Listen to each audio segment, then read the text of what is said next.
Wisdom knowledge channel में आपका स्वागत है। आज 27 अप्रैल के करंट अफेयर्स हम यहाँ पर पढ़ेंगे। इस वीडियो में हम इम्पोर्टेंट क्वेश्चंस डिस्कस करेंगे। When is the India France Rafale M jet deal scheduled to be finalised? Bharat France Rafale M jet सौदे को अंतिम रूप दिया जाना कब तय हुआ है? तो ये तय हुआ है 28 अप्रैल को। 28 अप्रैल को इसे अंतिम रूप दिया जाएगा। इसकी डील वैल्यू हुई है 63,000 करोड़ की। इसमें कुल जेट हैं 26, 22 सिंगल सीटर हैं और 4 ट्विन सीटर हैं। ये डील सरकार से सरकार तक हुई है G2G और इसमें हस्ताक्षर की तिथि है ये 28 अप्रैल को होगी। इसमें डिलीवरी का टाइम है 3.5 साल से शुरू होगा और 6.5 सालों में पूरा होगा। इसमें तैनाती के लिए वाहक हैं INS विक्रमादित्य और INS विक्रांत। इसमें स्की जंप टेक ऑफ और अरेस्ट हुक लैंडिंग ए प्रेक्षण तंत्र है। इसमें MiG-29K के लिए निर्मित वाहन लिफ्टों के लिए समायोजन है और इसमें TDBF प्रेक्षण से पहले अस्थायी समाधान है। When was the concept of spaghetti bowl phenomenon first introduced? Spaghetti bowl phenomenon की अवधारणा सबसे पहले कब पेश की गई थी? तो ये पेश की गई थी 1995 में। स्पैगेटी बाउल घटना है क्या? तो विश्व बैंक के अनुसार स्पैगेटी बाउल घटना देशों के बीच कई FTA के भ्रामक और अतिव्यापक नेटवर्क को संदर्भित करती है, जो व्यापार को सुविधाजनक बनाने के जगह पर उसे जटिल बना देती है। इससे पहले 1995 में जगदीश भगवती ने दिया था, जिसमें FTA के जटिल जाल की आलोचना की गई थी और इसके खुलेपन को बढ़ावा देने के बजाय वैश्विक व्यापार को और जटिल बना देती थी। इसका मुख्य मुद्दा क्या है? इसका विभिन्न FTA में उत्पत्ति के अलग अलग नियम होते हैं, जिसपे उत्पादकों के लिए कई समझौतों के तहत व्यापार करते समय उनका अनुपालन करना चुनौतीपूर्ण और महंगा हो जाता है। इसके प्रभाव क्या क्या हो सकते हैं? व्यवसायों के लिए लेन देन की लागत में वृद्धि हो सकती है और FTA का कम उपयोग, विशेष रूप से MF द्वारा इन क्षेत्रों के बीच में जो स्थिर व्यापार मात्रा है, दक्षिण एशिया और दक्षिण ये विविध व्यापार पैटर्न है। इसके अगर हम क्षेत्रीय उदाहरण देखें तो एशिया FTA, चीन आसियाना FTA और भारत आसियाना FTA जैसे overlapping FTA, Latin America Mercosur, NAFTA और द्वितीय जैसे ओवरलैपिंग सौदे हैं। इसमें समाधान क्या सुझाए गए हैं? उत्पत्ति के नियमों का सामंजस्य, मेगा क्षेत्रीय समझौतों को अपनाना और माध्यम से बहुपक्षवाद को मजबूत करना।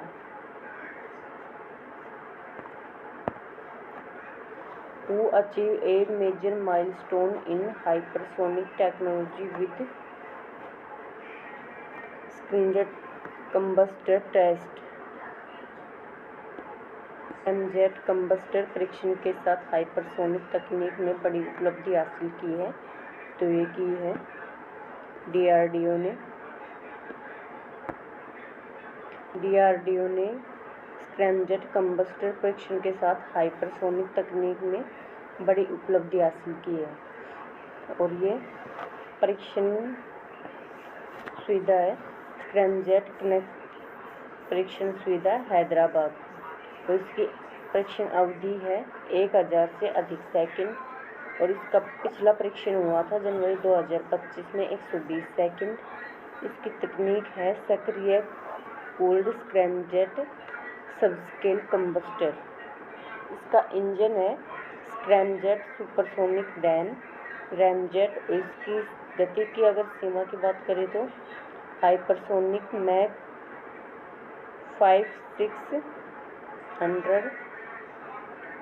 56100 किलोमीटर प्रति घंटा से अधिक है। इसका लाभ वायु श्वास प्रमोदन, कोई ऑनबोर्ड ऑक्सीडाइजर की आवश्यकता नहीं है। इसकी रणनीतिक प्रासंगिकता की बात करें तो भविष्य की हाइपरसोनिक क्रूज मिसाइलों के लिए महत्वपूर्ण है। इसका महत्व है पूर्ण पैमाने पर उड़ान परीक्षण के लिए तत्परता का संकेत। और इसमें रक्षा मंत्री ने भी इसकी सराहना की है।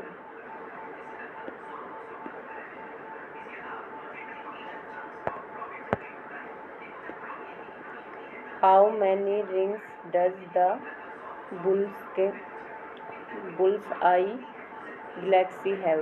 बुल्स आई गैलेक्सी में कितने छल्लों वाली गैलेक्सी है? तो ये 9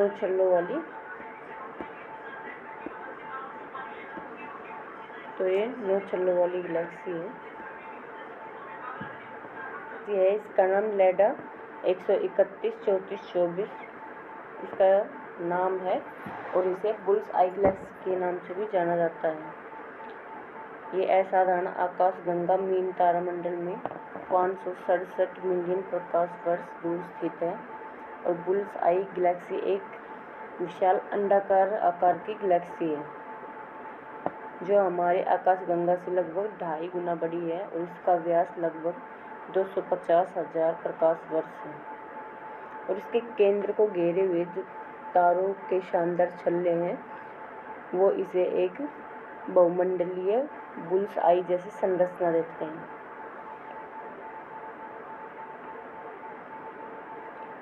ये माना जाता है कि छल्ले एक हिंसक आकाशगंगा के टकराव से बने हैं, जहाँ पर छोटी नीली बोनी आकाशगंगा लगभग 50 मिलियन साल पहले बुल्स आई के केंद्र से सीधे हिट हुई थी। और इससे उच्च ऊर्जा घटना ने एक लहर जैसा प्रभाव पैदा किया था और इससे गैस संपीड़ित हुई थी और तारे बनने की लहर उठी थी। फिर ये छल्ले इतने खास क्यों हैं ये जानते हैं। जो आमतौर पर रिंग वाली आकाशगंगा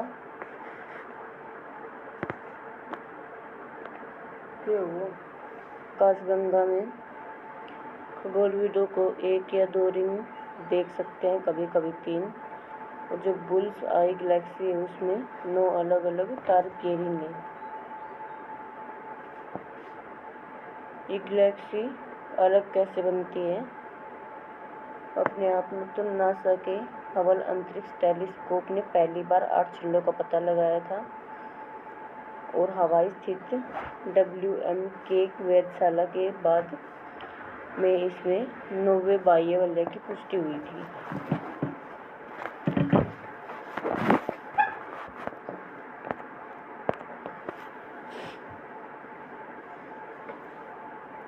Who is leading the development of quantum gravity gradiometer pathfinder? Quantum gravity gradiometer pathfinder के विकास करने तक कौन कर रहा है? तो ये कर रहा है नासा। जो क्वांटम ग्रेविटी ग्रेडियोमीटर पाथफाइंडर है पहला अंतरिक्ष आधारित क्वांटम सेंसर है जिसे विशेष रूप से पृथ्वी के गुरुत्वाकर्षण क्षेत्र में छोटे बदलावों को मापने के लिए डिजाइन किया गया है। ये पानी के बहाव, चट्टानों के खिसकने, भूकंप और प्राकृतिक खनिज जमाव जैसी भूमिगत विशेषताओं के कारण अपने सूक्ष्मतम गुरुत्वाकर्षण बदलाव का पता लगाने के लिए आधुनिक क्वांटम तकनीक का उपयोग करते हैं। जो बड़े और भारी सेंसर होते हैं ये कम सटीकता वाले होते हैं। इसमें जो क्वांटम ग्रेविटी ग्रेडियोमीटर पाथफाइंडर है ये कॉम्पैक्ट वजन केवल इसका 125 किलोग्राम है और ये पारंपरिक गुरुत्वाकर्षण सेंसर की तुलना में 10 गुना अधिक संवेदनशील है। और इसे अंतरिक्ष में तैनाती के लिए डिज़ाइन किया गया है और इसे लॉन्च करना सस्ता और ज़्यादा कुशल भी है।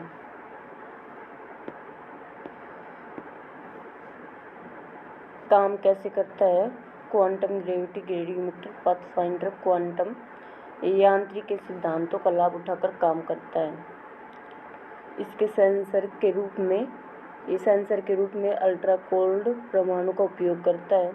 इन परमाणुओं को परम शून्य के करीब ठंडा किया जाता है, फिर उनकी गतिविधियाँ गुरुत्वाकर्षण बलों के प्रति अत्यंत संवेदनशील होती हैं।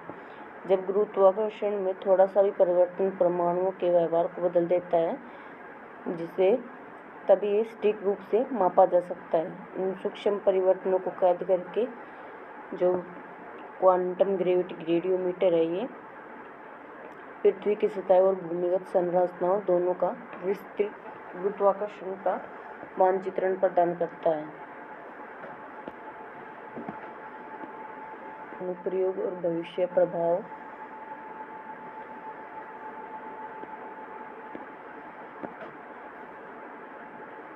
जलवायु विज्ञान, मौलिक भौतिकी का परीक्षण और राष्ट्रीय सुरक्षा और नेविगेशन है। भारत ने वित्त वर्ष 2024-25 के दौरान कितने मिलियन टन कार्गो मूवमेंट दर्ज किया? तो ये किया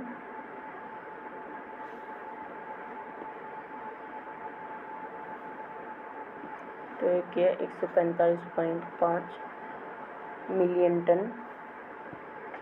वित्त वर्ष 24-25 में भारत ने 145.5 मिलियन टन कार्गो मूवमेंट दर्ज किया। इसका राष्ट्रीय जलमार्ग 5 से बढ़कर 111, ये 5 2014 में और ये बढ़कर 111 2024 में। परिचालन उत्तर पश्चिम इसकी लंबाई तो ये 4894 किलोमीटर 2014-15 में और 2716 किलोमीटर से अधिक। इसके अगर यात्री आवागमन की बात करें 2023-24 में 1.61 करोड़। इसमें प्रमुख वस्तुएं कोयला, लौह अयस्क, रेत, फ्लाई ऐश।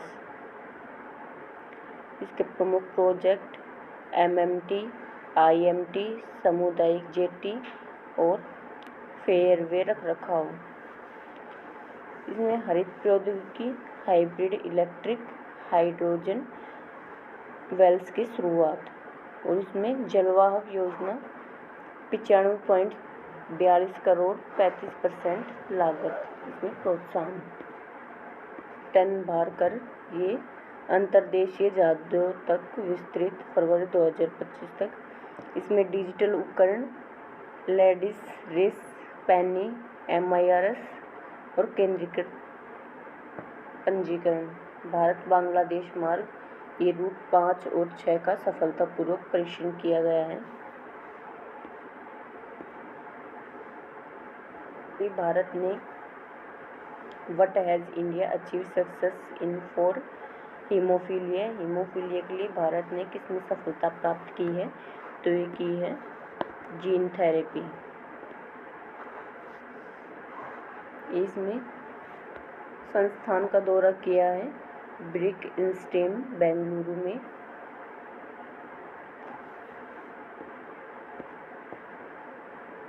क्षेत्र के विकास की बात करें तो 2024 में 165.7 बिलियन डॉलर और 2030 तक 300 बिलियन डॉलर का लक्ष्य है।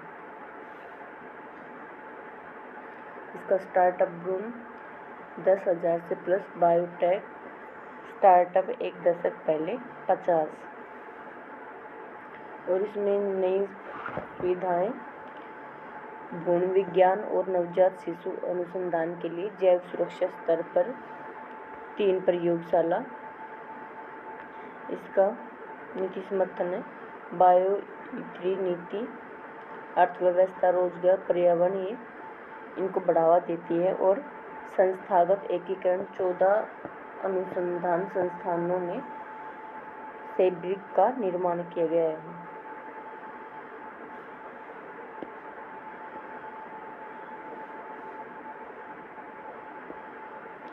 Which country has tested A revolutionary type of hydrogen bomb? किस देश ने एक क्रांतिकारी प्रकार के हाइड्रोजन बम का परीक्षण किया है? तो ये किया है चीन ने। चीन ने परीक्षण किया है। इसमें इसका एच-बम तंत्र है विखंडन, U-235, प्लूटोनियम संलयन, DT संस्थानिक। इसमें नई संयंत्र तकनीक है जड़त्वीय परिरोध संलयन और चुंबकीय संपीड़न। वैश्विक विखंडन सामग्री की कमी के कारण NPT और CVT का दरकिनार किया गया है। इसमें अगर सुरक्षा चिंताओं की बात करें तो दोहरे उपयोग के जोखिम, प्रसार और असीमित युग में गुप्त उपयोग। इसमें समाधान है कानूनी ढांचे में संशोधन, IAEA के तहत FWB की स्थापना और बेहतर निगरानी। भारत के लिए नीतियार्थ संलयन, पहचान, दक्षता और रणनीतिक नीति अनुकूलन की आवश्यकता है।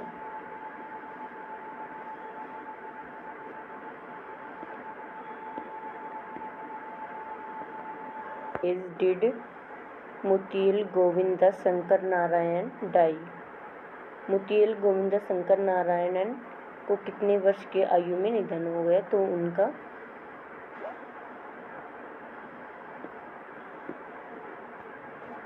उनका 92 वर्ष की आयु में निधन हो गया। उन्हें MGS नारायण के नाम से भी जाना जाता था। उनका जन्म 20 अगस्त 1932 को केरल के यूनानी में हुआ।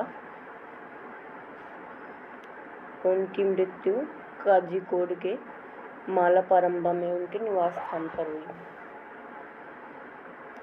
उनके अगर व्यावसायिक भूमिकाएं देखें तो भारतीय ऐतिहासिक अनुसंधान परिषद के सदस्य, सचिव और फिर बाद में अध्यक्ष के रूप में उन्होंने कार्य किया।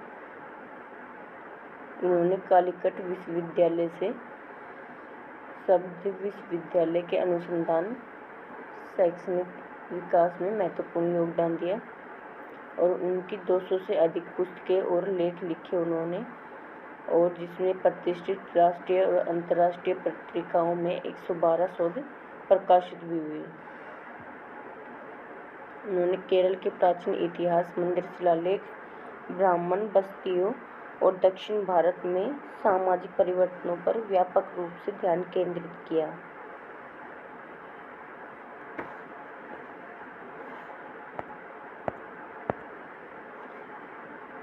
Who has been appointed as Executive Director of Reliance Industries Limited? किसे रिलायंस इंडस्ट्रीज लिमिटेड के कार्यकारी निदेशक के रूप में नियुक्त किया गया है अनंत अंबानी को। उनका पूरा नाम अनंत S अंबानी है और इन्हें कार्यकारी निदेशक के रूप में नियुक्त किया गया है। ये प्रभावी होगी 1 मई 2025 से। इनका कार्यकाल होगा 5 वर्ष का। इनकी पहले ही भूमिका थी गैर कार्यकारी निदेशक के रूप में RIL में, रिलायंस इंडस्ट्रीज लिमिटेड में, और इनका मुख्य नेतृत्व रहा है अगस्त 2022 से RIL के ऊर्जा वर्टिकल के प्रमुख के रूप में। और ये अपने भाई बहनों में पहले हैं जिन्हें RIL के कार्यकार का पद मिला है।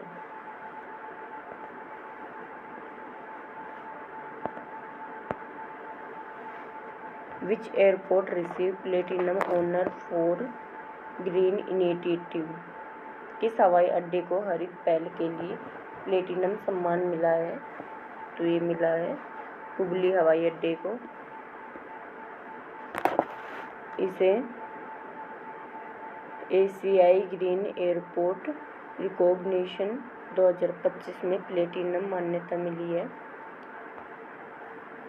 और इसको हवाई अड्डे पर टिकाऊ ऊर्जा जो 6 मिलियन एशियाई वाले यात्रियों वाले हवाई अड्डे के लिए, और इसमें एशिया प्रशांत और मध्य पूर्व क्षेत्रीय सभा नई दिल्ली 16 अप्रैल 2025 को आयोजित हुआ ये समारोह। इसमें राजेश नीलकंठ शिंदे, कार्यकारी निदेशक AAI, ये उनके द्वारा स्वीकार किया गया है। और इसमें हुबली हवाई अड्डे पर 8 मेगावाट और सौर ऊर्जा संयंत्र चालू किया गया है दिसंबर 2022 से। और ये हवाई अड्डे को हुबली, इसके अलावा इन हवाई अड्डों को लाभ हुआ है हुबली, बेलगावी, मैसूर और भविष्य में के विस्तार की योजनाएं बनाई जा रही हैं।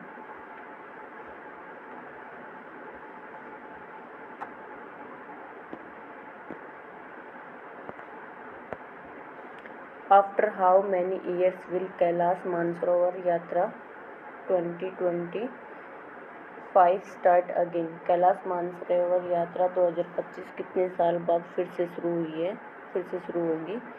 तो ये होगी 5 साल के बाद दोबारा से शुरू होगी। इस यात्रा को कोविड के दौरान बंद कर दिया गया था। कैलाश मानसरोवर ये यात्रा भारतीय नागरिकों और तिब्बत स्वायत्त क्षेत्र चीन के कैलाश पर्वत और मानसरोवर झील की यात्रा करने के लिए एक वार्षिक सरकारी तीर्थ यात्रा है। इसमें इसका गहरा धार्मिक महत्व है। जैसे हिंदू लोग कैलाश पर्वत को भगवान शिव का निवास स्थान मानते हैं, और जो बौद्ध लोग हैं इसे बौद्ध डेमचोक का निवास स्थान मानते हैं। जो जैन धर्मग्रंथी हैं वो इसे यहाँ के उनके प्रथम तीर्थंकर को मोक्ष प्राप्त हुआ था ये मानते हैं, और बौद्ध धर्म के अनुयायी इसे पवित्र पर्वत के रूप में मानते हैं। इस यात्रा का उद्देश्य भारत और चीन के बीच धार्मिक तीर्थ यात्रा और सांस्कृतिक आदान प्रदान को बढ़ावा देना। इस तीर्थ यात्रा के लिए 2 आधिकारिक मार्ग हैं। एक तो लिपुलेख दर्रा उत्तराखंड में 1981 से चालू पारंपरिक मार्ग है, और एक है नाथुला दर्रा, ये सिक्किम में 2015 से मोटर योग्य मार्ग शुरू किया गया है। इसमें तीर्थयात्री 50 यात्रियों को 5 जत्थे लिपुलेख दर्रे से लेकर यात्रा करेंगे, और 50 तीर्थयात्री एक जत्थे से नाथुला दर्रे से यात्रा करेंगे।